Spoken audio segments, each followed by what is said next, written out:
Columbia University, their School of International and Public Affairs, is going to be holding a class with Hillary Clinton as one of the professors.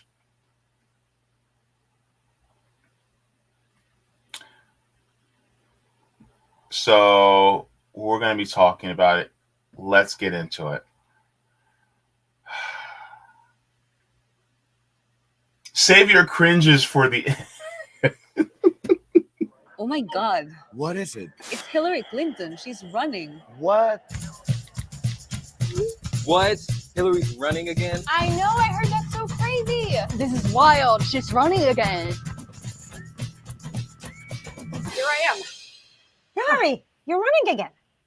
Well, I sure am, Karen. I just got here early for the new class we're teaching together on foreign policy decision making. Classes don't start until September. Yeah, but I wanted to be prepared, Karen. You know, when it comes to crisis situations, you've always got to be prepared. Prepared? I think you're more prepared than anyone to teach this course. Now, what are we going to call it? Inside the Situation Room. Yes. And I'll cover the theory of political decision making and strategy. Mm-hmm. And I'll cover what it was actually like in the room during the bin Laden raid, the Iran sanctions, the Gaza ceasefire, you name it. Okay, but are you ready for whatever questions the students throw at you? Bring it on. Now, if you'll excuse me, Karen, I've got to run. You heard the secretary. If you get inside the Situation Room, come prepared.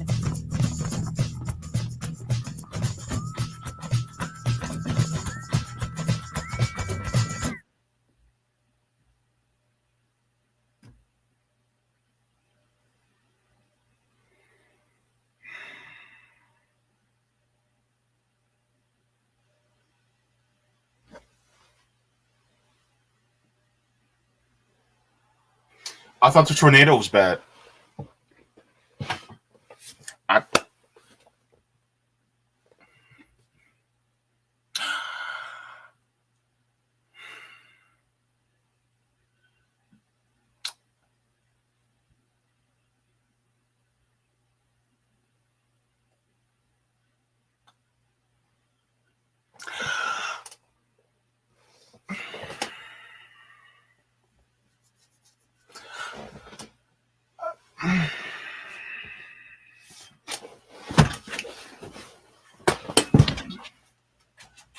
I'm done. I'm done. I'm done. I'm out. I'm out. I'm out. I'm out.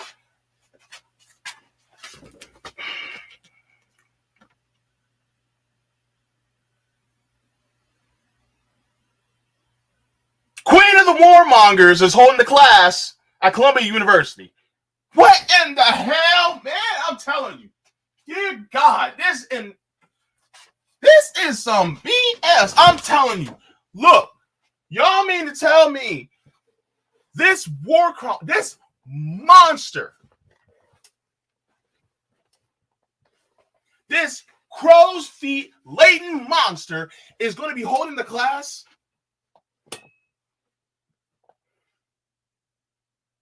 On international public affairs?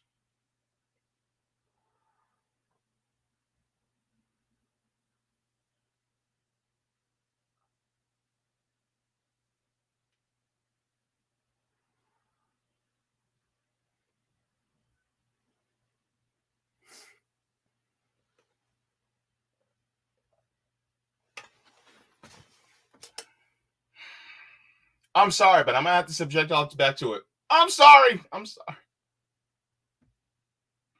This is wild. Bruh. Oh my God. What is it? It's Hillary Cringe! Clinton. She's running. What? Cringe! Holy What? crap. Hillary's running again? I know, I heard that's so crazy. This is wild. She's running again. Here I am.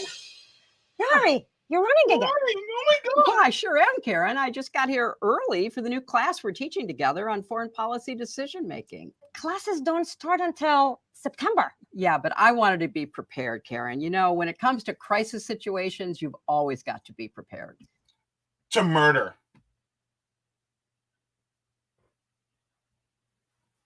To murder. That's what she meant.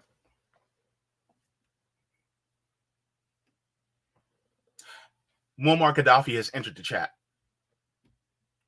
Prepared? I think you're more prepared than anyone to teach this course. Now, what are we going to call it? Inside the Situation Room. Yes.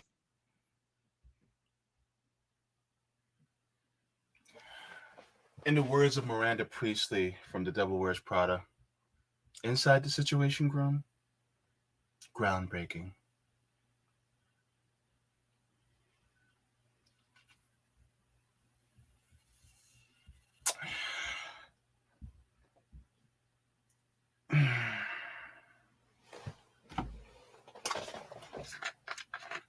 I should have put some liquor in this thing.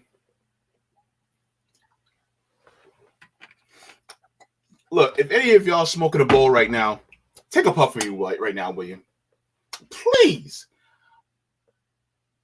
Because, oh, hell. Yes. And I'll cover the theory of political decision-making and strategy. Mm-hmm. And I'll cover what it was actually like in the room during the bin Laden raid, the Iran sanctions, the Gaza ceasefire, you name it. Okay, but are you ready for whatever questions the students throw at you? No, she's not. She's not.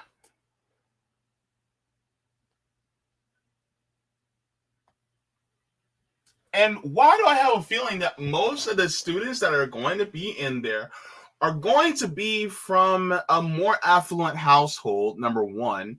So they are going to be more game for the system. And two, they're going to be ones who aren't really going to challenge power within the classroom. You know what I would love, though?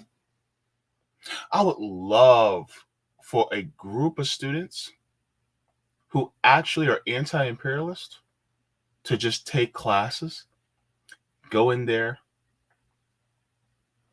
and as soon as she starts asking questions, everybody gets up and they start asking drilling questions about her foreign policy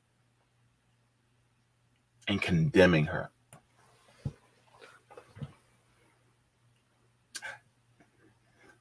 Made you do that old face too, huh? Just thinking about it. Right? Oh, dear God. Bring it on. Now, if you'll excuse me, Karen, I've got to run. Of course her name is Karen.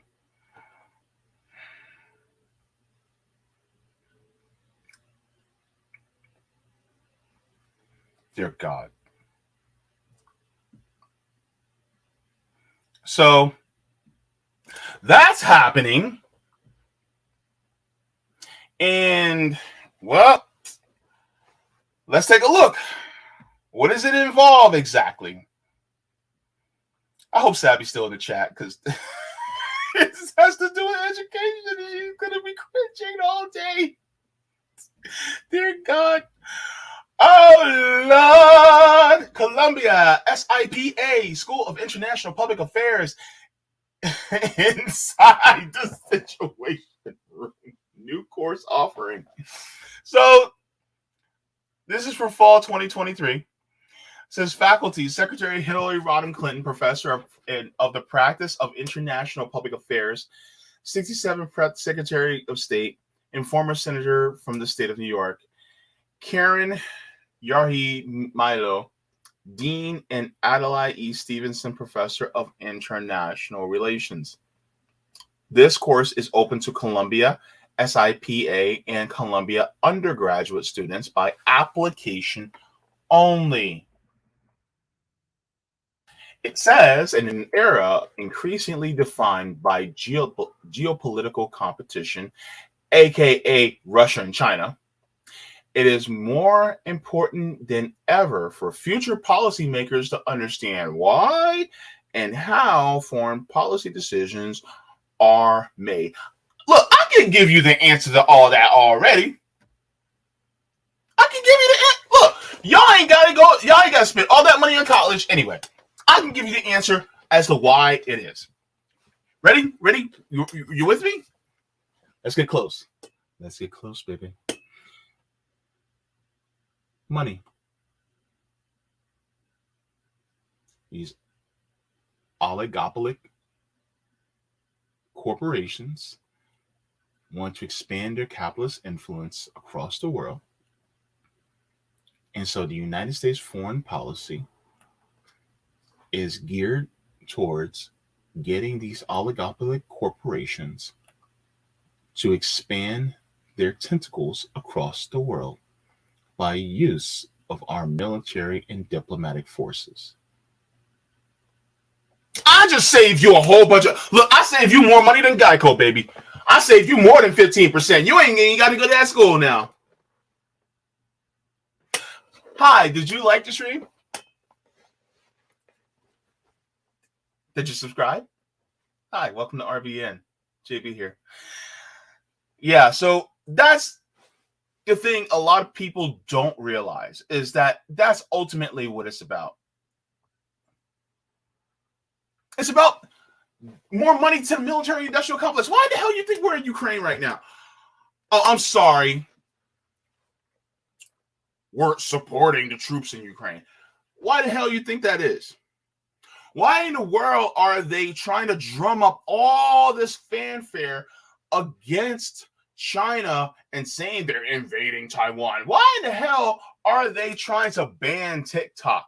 Why in the world are countries like the United States trying to get into countries like Africa and trying to take over, the cobalt mines? Why are they trying to go into Uganda and push their right-wing narrative? By the way, I'll be on Indie News Network later this week to talk about that. And they're pushing this anti-LGBTQ type of legislation only because right-wing ideologies are more sympathetic to capitalism. So guess what? They want to have more people who are sympathetic to capitalism so they can have a puppet of the United States there because they just found trillions of dollars worth of gold in Uganda.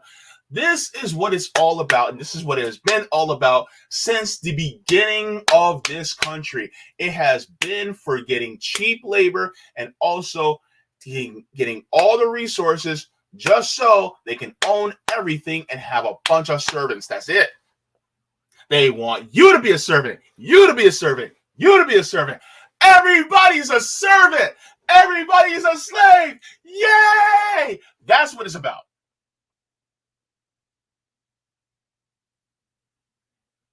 And they want you to be happy and own nothing. That's what it's about. And that's what it's been about for a long ass time. And people like Hillary Clinton are going to be drilling that into the heads of some of these affluent kids, these affluent young people, I should say, who decide to take their class because they thought that they were taking this class in order to better the world. But in reality, people like Hillary Clinton are making the world worse. Yes, she herself has helped make the world worse. Forget her husband. Her husband has done that too. And her husband's predecessor, I'm sorry, not predecessor. Well, technically, yeah, predecessor too. But also the people who came after him also made the world worse. And they continue to do the exact same thing. Their objective has never changed. The goal of the United States is to subject the world to slavery.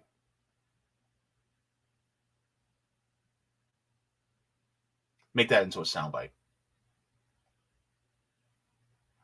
You think that slavery has left their prime directive? Do you think that that's the case? No.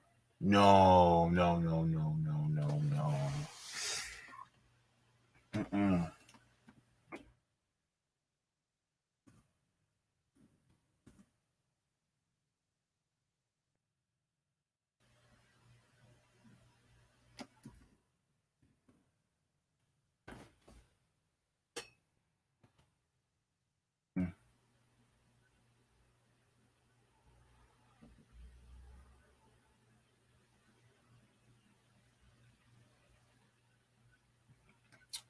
It's ridiculous how it's going because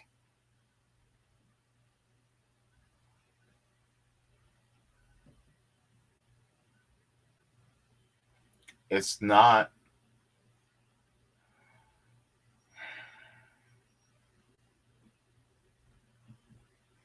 It's not what they tell you.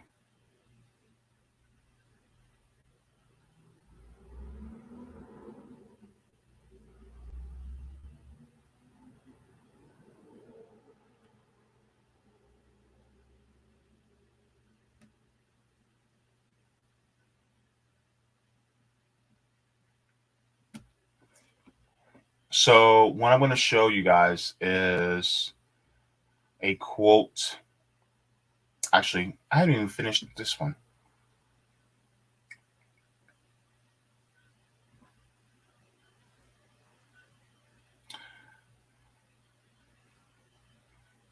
Inside the Situation Room, co-taught by Secretary Hillary Clinton and Dean Karen Yarhi-Milo, employs insights from diverse academic fields, including political psychology, domestic politics, and international relations, and a direct experience of high-level principles into the room to understand the key factors which underpin a nation's most crucial decisions.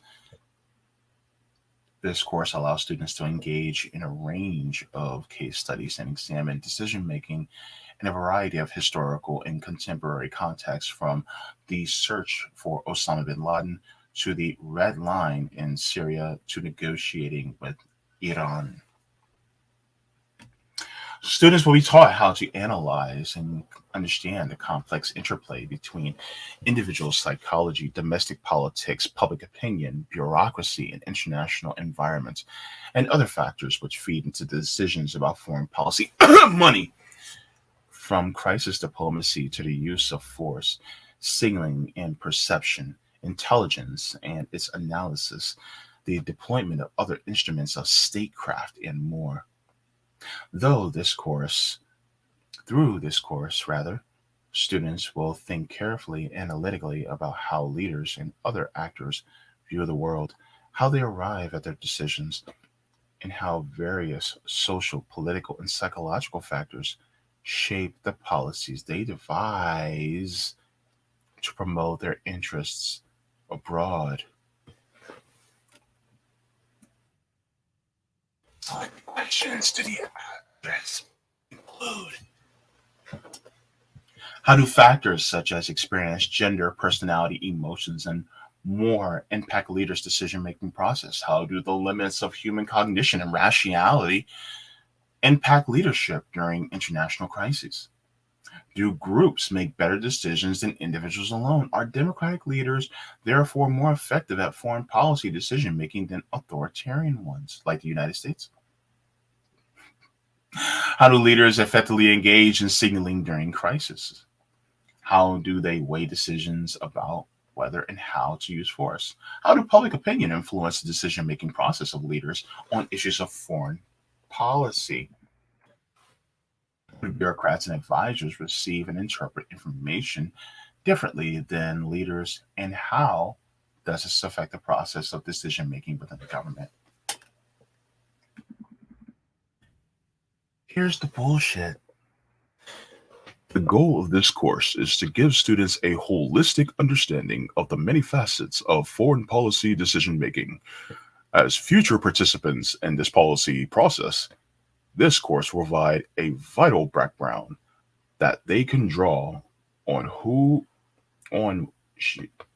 draw on should they too find themselves high face I can't read today finding themselves facing high pressure decisions with implications for national security and global stability.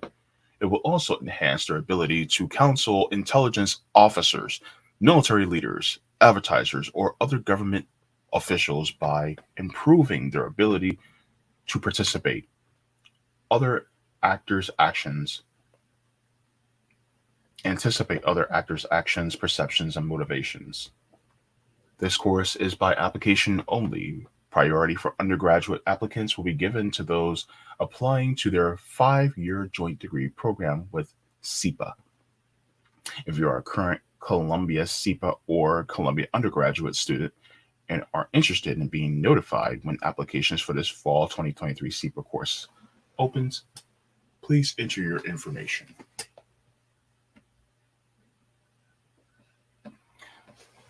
Thank you for coming to the bullshit. So yeah.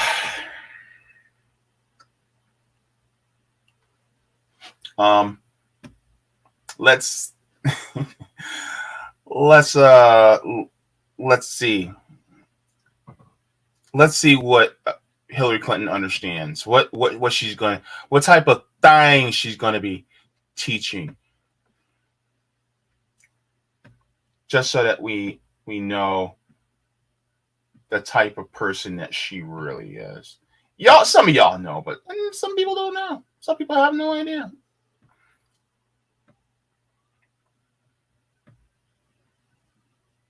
Just make sure.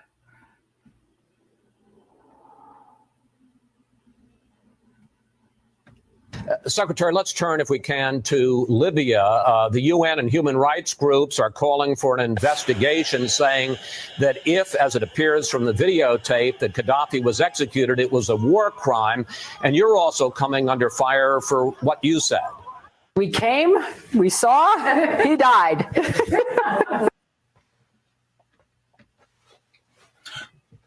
Is this your queen?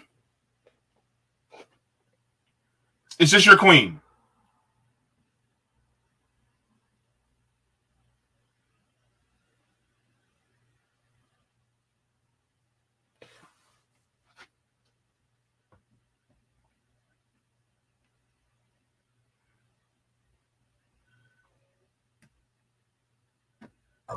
We came, we saw, he died. Question, do you regret what you said, Secretary? And if I may, do you regret what you said? And do you feel Gaddafi was wronged or that he got what was coming to him? Well, let's have an investigation. I fully support the United Nations investigation, and I fully support the Transitional National Council's own call for an independent investigation. I support it on the merits because it's important to find the facts, and I support it as part of what will be a challenging transition process. You know, the Transitional National Council today is going to declare the liberation of Libya. They are then going to announce a new government. They need to make it clear that it will be a government to unify the country, to seek reconciliation, to make everyone who supported the former regime, as long as they don't have blood on their hands, feel safe and included in a new Libya. And so from my perspective, I think such an investigation would be very important to establish accountability, rule of law, and pave the way for the inclusive democratic future that the Libyans tell me they want. Secretary, do you regret what you said? Well, I'm not going to comment on that. We didn't even know what was happening at that time because it was an unconfirmed report. But you said, wait, what did you say? Hang on. Run that thing back. What did you say? We came, we saw, he died. We came, we saw, he died.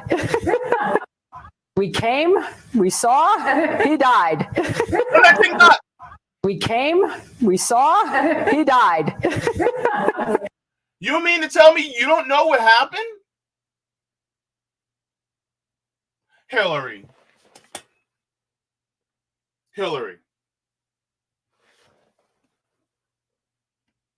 Who the hell you think you're talking to?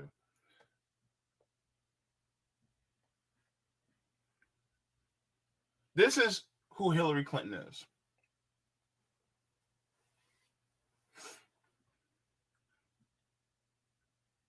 Let's share the screen.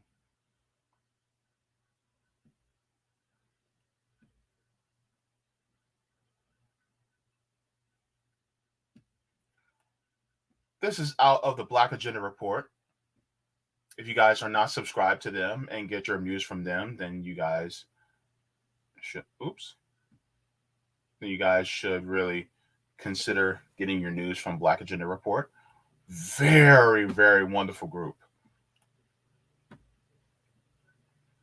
But it's how Barack Obama and Hillary Clinton contributed to Libya's slave crisis.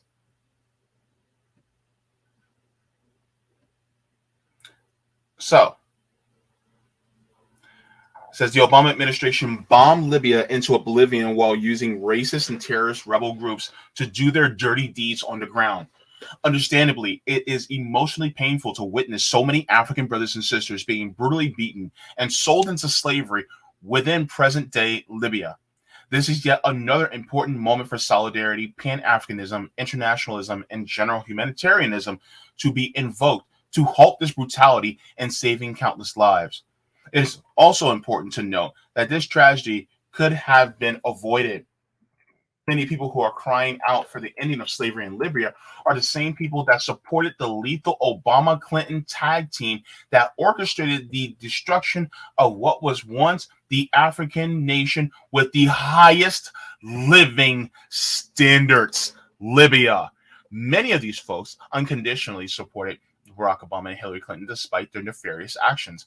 Many even made excuses for the bombing of Libya, knowing if George W. Bush or Donald Trump were doing the same, they would be crying bloody murder. The hypocrisy is quite pathetic and beyond reprehensible. In 2011, Obama administration bombed Libya into oblivion while using racist terrorist groups to do their dirty deeds on the ground. These terrorists often targeted Black Africans for rape, torture, and public lynchings simply because they were seen as allies to Muammar Gaddafi, who had provided a safe haven for those same Black Africans.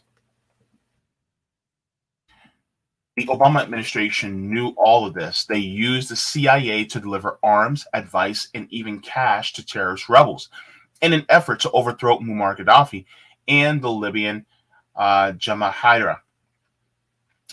Barack Obama and Hillary Clinton desperately wanted to halt the advancements of Gaddafi and his government. So they hated the man. But why? Was he a brutal dictator as people like Hillary Clinton, as she decries? Was he? Well, let's take a look.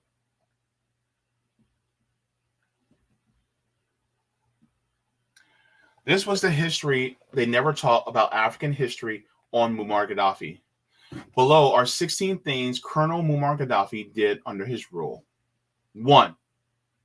There was no, hang on, let me get close to the microphone. There was no electricity bill in Libya. Electricity was free for all its citizens during Gaddafi's reign. That's number 1. Number 2, there was no interest on loans.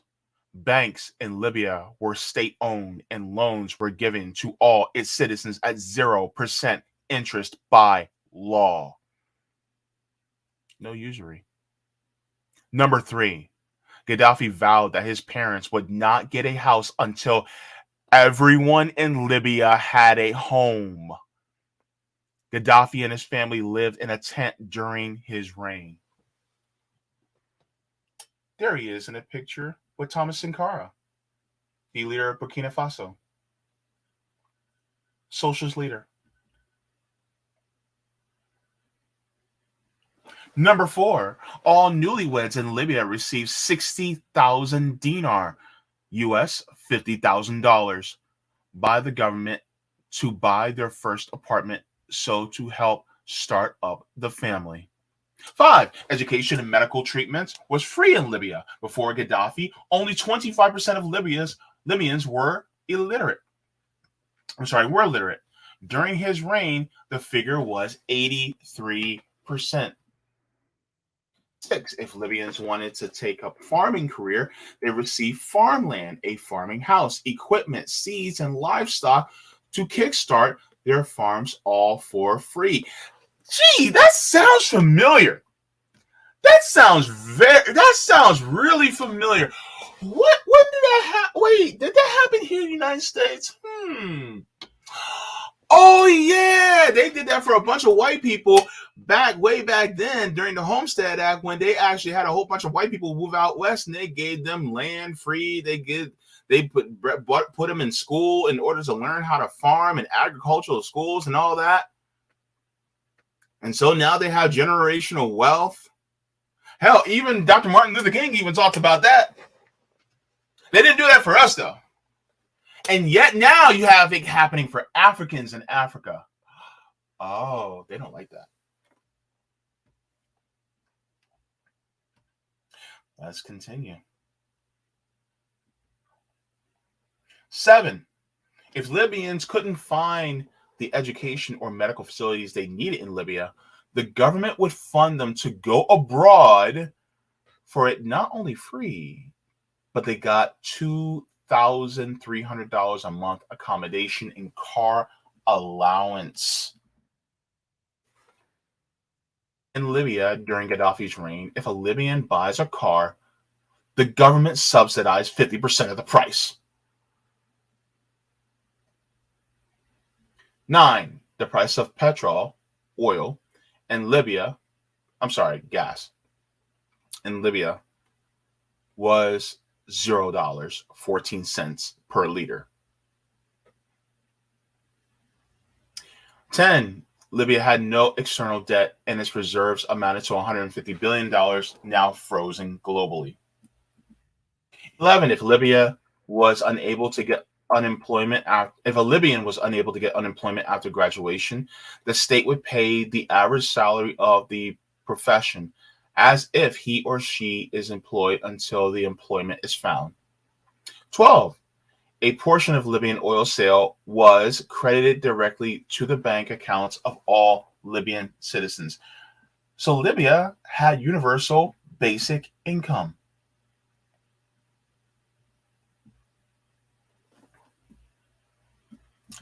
13, a mother who gave birth to a child received $5,000. I'm going to read that again. A mother who gave birth to a child received $5,000. Not charged, received $5,000. Imagine having a kid and you get a check for $5,000 just for having a kid. 14, 40 loaves of bread in Libya cost 15 cents during Gaddafi's reign. 15, 25% of Libyans had a university degree during Gaddafi's reign. 16, Gaddafi carried out the world's largest irrigation project known as the Great Man-Made River Project to make water readily available throughout the desert country. 17, he tried to unite Africa economically, militarily, and otherwise by introducing the gold dinar, most valuable and expensive African currency. They called this dictatorship. Years after killing him, Libya is in a very worse situation.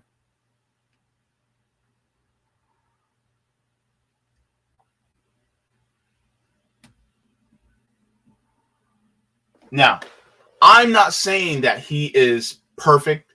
I'm not saying that he is great by any means. But one thing I am saying is he sounds a hell of a lot better than any president that we've had, at least in the last 150 years. And they murdered him. They killed him. Because he was doing for his people, and he wasn't doing it in the capitalist fashion that they wanted. We came, we saw, he died. And this is what Hillary Clinton's going to be teaching at Columbia University. This is the grift that she's teaching.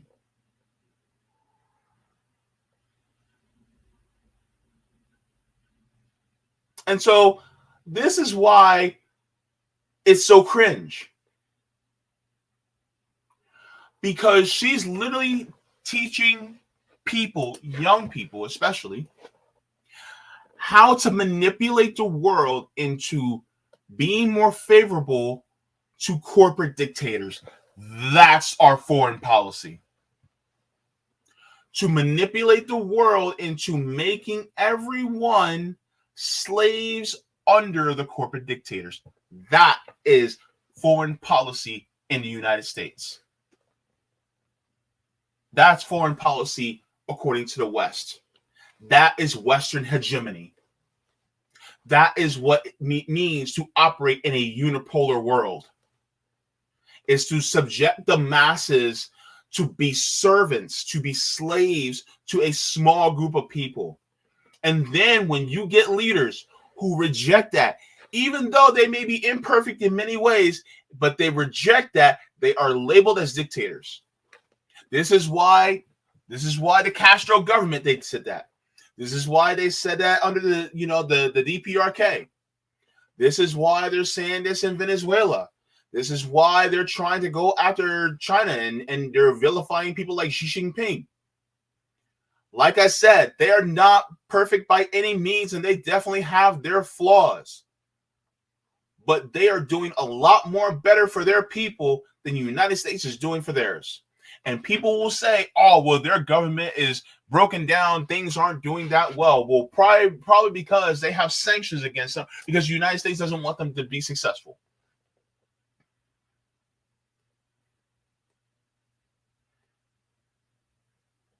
This is why, look, if you want to know when the United States says, oh, we're going to change things and make things better, it should actually get better. Not descend into open air slave markets like in Libya. That is a perfect example of U.S. foreign policy. The United States comes in, they tear your shit up, then guess what? You're worse off. That's what happens.